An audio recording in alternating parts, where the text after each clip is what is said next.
What is up, you guys? Marty McFly coming at you, bringing you guys the merch. Welcome back to the Headbangers Ballroom. So today is going to be a special heavy metal news announcement. If you've wandered over to social media recently, especially like Instagram, you'll notice that Chimaira put out a post with the Roman numerals of 25 and then basically little introductions of all their classic work.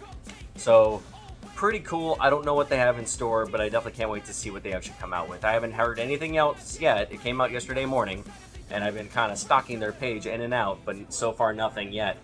So Chimaira, the six-headed dragon, 1998, Cleveland, Ohio. You know them. I know them. Anyone who knows me or knows this page or has known me for a long time knows that Chimaira is my favorite heavy metal band of all time.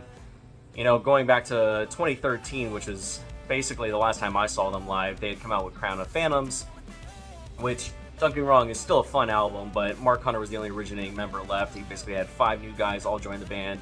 You had guys from Death. I mean, it was the album, you know, they basically had to put it out. Mark Hunter was still on contract with M&RK Heavy, which is what they're called now, previously called E1 Records. They were basically contracted for one more album, so they had to put out one more album. You know, is it my favorite? No, absolutely not. I'd probably, unfortunately, put it at the bottom of the Chimaira discography because I love everything this band has ever done, and there's some great tracks on here that I still play all the time. Is it my favorite record? No. Is it cohesive? No, unfortunately. But the band had been through so much, from Roadrunner to Ferret Records to E1. The band had been through so much, and if you go back to the album that came out right before the Crown of Phantoms, you have The Age of Hell, which you still had some classic members still left on that album, but at that point the band was starting to change. You know, the guys are getting old, they have jobs, they have families, they have stuff to do. There's a lot of turmoil within the band itself.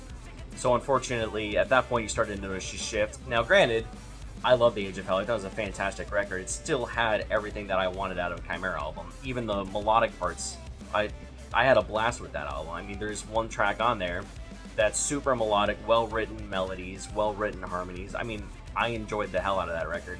And then, you know, you had a song with Phil Bozeman from Whitechapel, which I think was a blast. I enjoyed that song too. So, a lot of grief.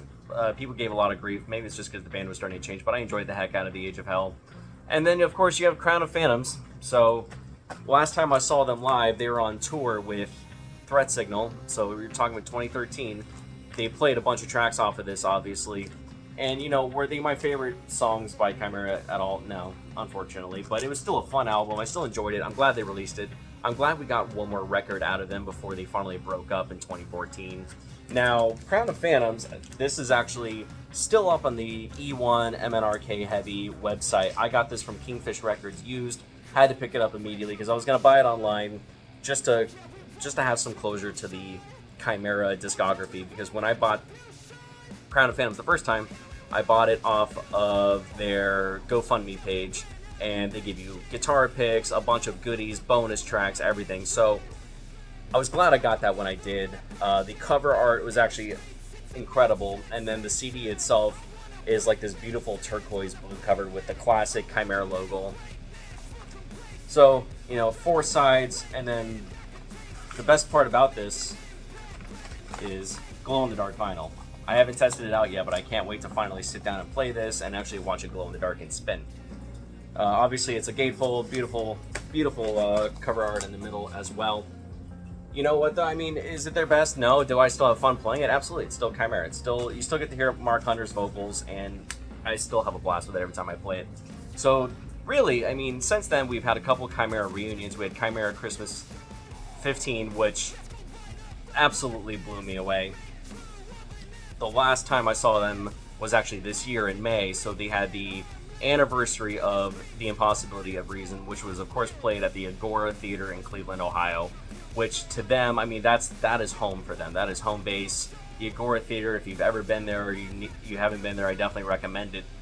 It just, you walk in there and you can smell history of thousands of shows and sweat and mosh pits.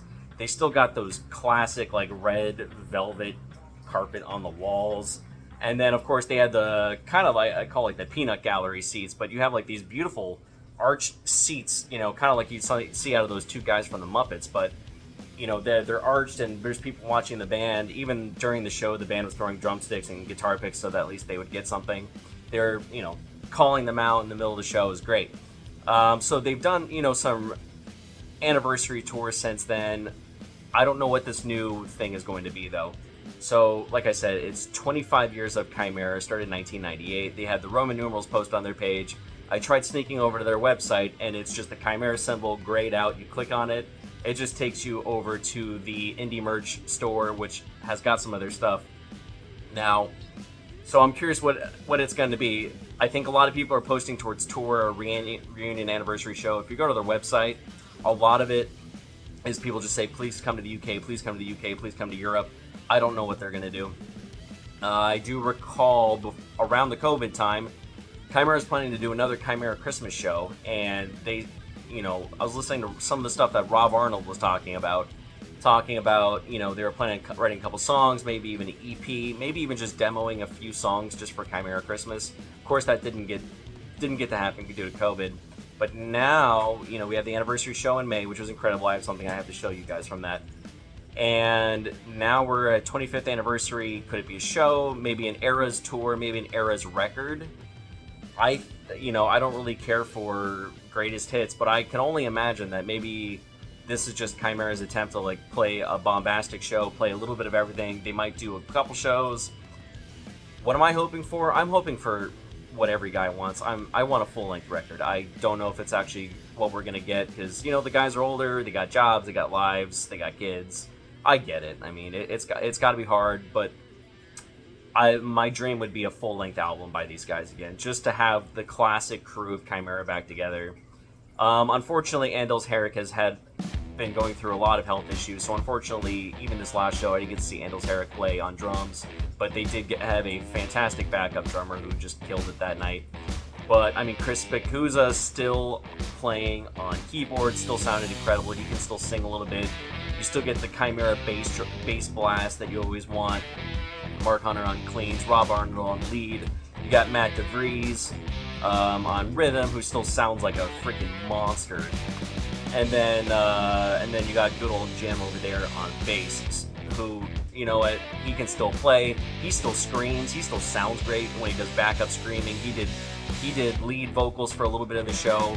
Mark Hunter can actually play guitar really well, and he's played guitar on multiple shows. So it was an incredible experience to see them live again. And it's a step foot into the Agora. I got to see an old buddy of mine, he's originally from Canada. Him and I got to just rage face together and just, crack open a beer and just scream at the top of our lungs, jump in a couple walls of death.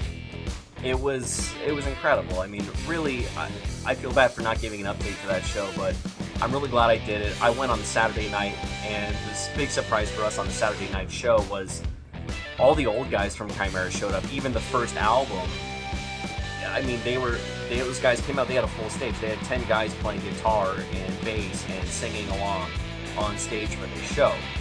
So to have the old classic even from the first album and the EP, which the EP is getting harder and harder to get. I got it because I got the Dehumanizing Process DVD, which came in with a copy of the original EP, which sounds incredible. So to be able to see all those guys come out, I got 5 guitar picks. I think I gave one to someone else. I ended up getting another one even then on top of it. Just had an absolute blast at that show. I'm really glad I went. They had so many guitar picks for everybody. I mean, even if you're the type that gets really unlucky, all you had to do was stand up there and you would have gotten at least 1 or 2. I, of course, got the shirt. The shirt's black and red. I'm not wearing it today. This is actually Victims, band from Illinois that I've recently I just fell in love with those guys. I mean, I've seen them a couple times now. Like their music. It's really hard to pinpoint them. It's just a weird mix of deathcore, hardcore. You get a little bit of that Chicago rap, electronica influence in there. You got Meredith, who's the drummer. She does a little bit of clean vocals as well. And then you get clean vocals throughout the album. And then you got John, who's the lead screamer, who just sounds like a monster. He does a fantastic job. They have a lot of bouncy electronic, like I said, Chicago hip-hop influence in there, but not super rappy. They don't really go into that too much. They have a little bit of edge to it, maybe a little bit of hip-hop edge, but it's mostly just a mix of hardcore, deathcore, and it's a blast. I've just got their new album. I pre-ordered it, as well as the CD and the vinyl. So I wanted this shirt really bad. The one, because it's Halloween, it's orange and black. And then on the back, they have a famous phrase in some of their songs and one of their songs, I mean, and everybody knows when it's coming. It's kind of like the big cheer moment for the band. But the back of the shirt is one of the lines from the song, and it says, "I hope you hurt just like I did." Now, when you hear it live and you're screaming along with everybody, it is a different experience. At that point, when I just saw them on tour, they were on tour with Paleface all the way from Switzerland. Incredible. It's only their second tour in the United States, and they were sold out everywhere. But Victims is on tour with them, and John hands out the mic when that part of the song comes. And I hope you effing hurt just like I did. Sticks out the mic so you can all scream along with him. So that was pretty incredible. So that's where this shirt comes from. Now, before I go ADD any further and keep running off the tracks like a rabid railroad car. So when they did the show, Chimaira this year, May, Cleveland, Ohio, I got the shirt. It's black and red. On the back, it says, "I still hate everyone." Had to get it. The only thing that was kind of annoying was so they have these posters, and the posters are cool. It's not the OG Chimaira logo, unfortunately. It's kind of like this new, I don't know, steampunk logo. I don't even know what you want to call it. And it does actually have the Chimaira on the front, which was cool. It was like $80, I think. So it was like $80, which is a lot for a signed poster. I mean, I've been to shows with other bands like Whitechapel, Killswitch. Those guys don't even charge that much for a signed poster. So I don't know. Maybe it was just to help them put on the show, because it does cost a lot of money to put on a show. And it was all video recorded. So you know what? Maybe it was just to help produce the show, and I'm hoping it wasn't all greed.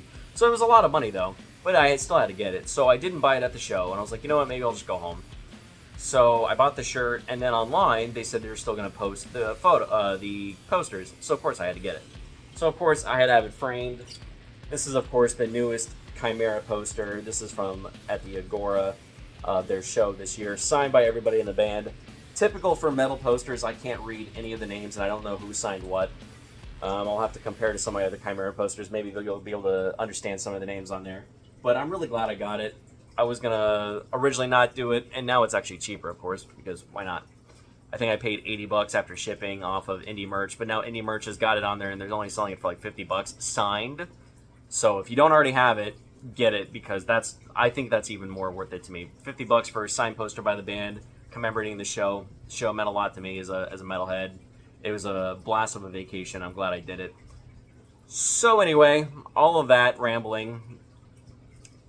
Chimaira, 25 years. I don't know what this new news is going to be. I really hope it's a full-length record or even an EP. It would be just cool to hear some Chimaira songs with everybody back in the band playing.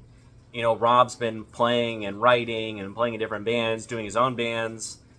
I know he's got eons of material worked up, and it'd be really cool to hear these guys get back together and play one more record. And you know what? If they do another show, a 25th anniversary show, you know your boy's going to be there. So that's it from me over at Marty McFly over the Headbangers Ballroom. I hope everyone's doing well out there. Happy Halloween, and take care of each other. Peace.